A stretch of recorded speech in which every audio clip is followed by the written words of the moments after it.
Hello and welcome to the video. इस video में JEE advanced 2013 का एक प्रॉब्लम सॉल्व करेंगे। प्रॉब्लम मैट्रिक्स एंड डिटर्मिनेंट से लिया गया है। So for 3x3 matrices M N N which of the following statement is are not correct. कौन सा फॉल्स है वो बोलना है।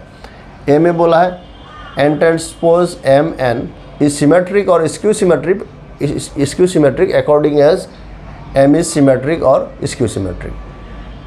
सो इसमें बोला है ये सिमेट्रिक होगा या स्क्यू सिमेट्रिक होगा वो एम के ऊपर डिपेंडेंट है, एन के ऊपर कुछ नहीं है, ऐसे बोला है। तो हमको देखना है ये स्क्यू सिमेट्रिक होगा या सिमेट्रिक होगा अकॉर्डिंग एज एम सिमेट्रिक या स्क्यू सिमेट्रिक, ऐसे बोला है। तो एन ट्रांसपोज एम एन ये जो मैट्रिक्स है ये सिमेट्रिक होगा या स्क्यू सिमेट्रिक होगा वो एम के ऊपर डिपेंडेंट है, एन के ऊपर नहीं है, वो हमको बोलना है। अगर ये सिमेट्रिक होगा तो ये भी सिमेट्रिक, ये स्क्यू सिमेट्रिक होगा तो वो भी सिमेट्रिक, स्क्यू सिमेट्रिक वो बोला है। बी में बोला है M N minus N M is skew symmetric for all symmetric matrices M N N, ये दोनों सिमेट्रिक होने से ये स्क्यू सिमेट्रिक होगा वो बोला है। सी में बोला है M N is symmetric matrix for all symmetric matrix M N N, M N symmetric होने से प्रोडक्ट सिमेट्रिक बोला गया है। डी में बोला है adjoint of M into adjoint of N equal to adjoint of M N. So adjoint का जो प्रोडक्ट रूल है इस प्रकार होगा बोला है for all invertible matrices M N N. Invertible matrix के बारे में ये रिजल्ट हमको बोलना है। सॉल्यूशन पहला ए को देखेंगे, let M be symmetric, symmetric पकड़ते हैं। उसका मतलब क्या है M transpose equal to M.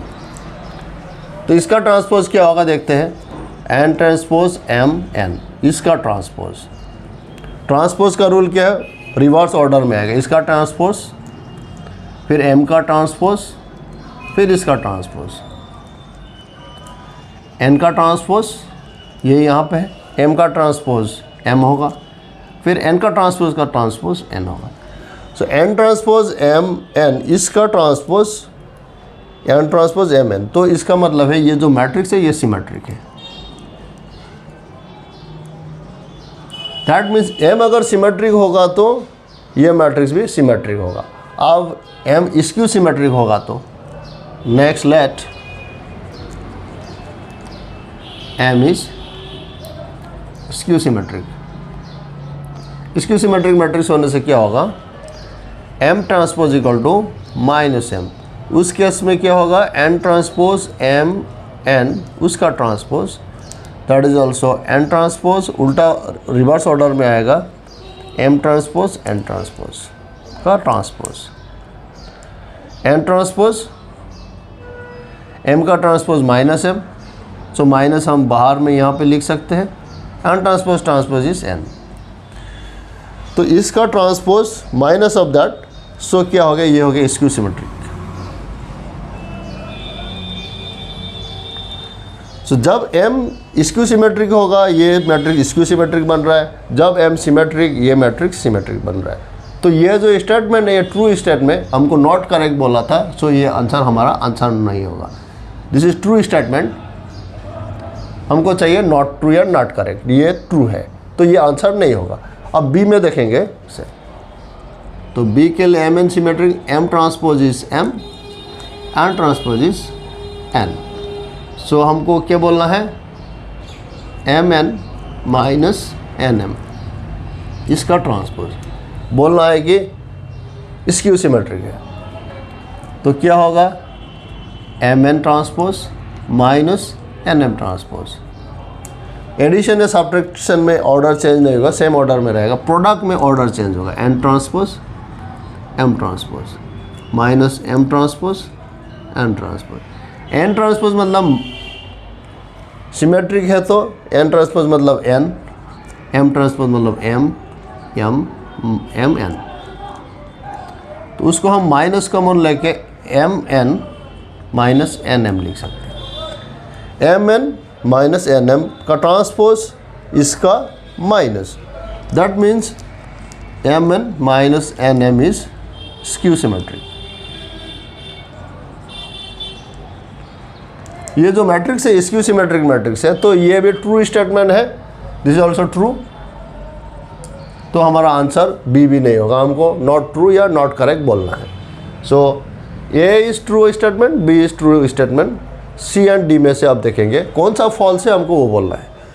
अब सी में बोला है product is symmetric for all symmetric matrix M N N, M transpose is M, N transpose is N. So M N transpose क्या होगा, N transpose M transpose, N transpose is N, M transpose is M. So M N transpose M N नहीं हुआ, N M हो गया, so not symmetric. ये symmetric नहीं हुआ, हमको बोला है ये सिमेट्रिक होगा जब एम एन सिमेट्रिक हो गया। दो मैट्रिक्स सिमेट्रिक होने से उसका प्रोडक्ट हमको सिमेट्रिक नहीं मिल रहा है, ऑर्डर चेंज हो गया। M N and N M matrix जो इक्वल नहीं होते हैं, क्योंकि matrix multiplication is not commutative. So ये जो फॉल्स है, फॉल्स है मतलब this is a correct answer, ये आंसर हमारा आएगा। अब डी देखते हैं, डी में क्या है, adjoint M into adjoint N equal to adjoint M N बोला है।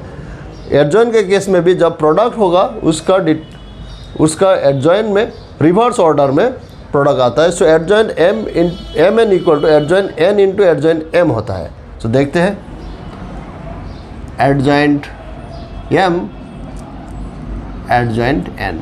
एक्चुअली एडजॉइन एम एक मैट्रिक्स है, ये भी मैट्रिक्स है, तो उसका मतलब कितना होगा, एडजॉइन एम मतलब determinant of M into M inverse, और एडजॉइन एन क्या होता है, determinant of N into N inverse, N inverse. So adjoint का फॉर्मूला इस प्रकार है। ये एक नंबर है, रियल नंबर है, ये भी रियल नंबर है। रियल नंबर को बाहर ला सकते हैं हम, determinant of M into determinant of N. ये मैट्रिक्स है, ये भी मैट्रिक्स है।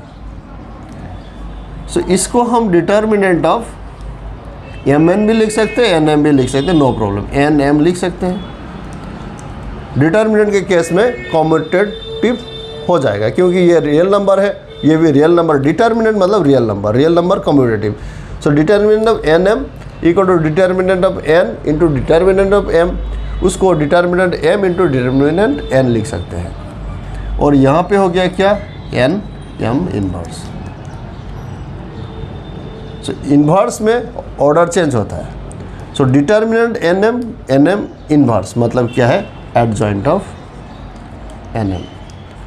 सो adjoint M into adjoint N में एडजॉइंट ऑफ रिवर्स ऑर्डर का मैट्रिक्स का N M and M N usually equal नहीं है, क्योंकि matrix product is not commutative. So ये जो रिजल्ट फॉल्स है, दिस इज फॉल्स। सो हमारा आंसर क्या होगा इस problem, which are not correct, C and D are not correct. So हमारा आंसर सी एंड डी होगा। सो इसी के साथ ये वीडियो यहाँ पे ख़त्म करते हैं। Please like share and subscribe the channel. Thank you very much.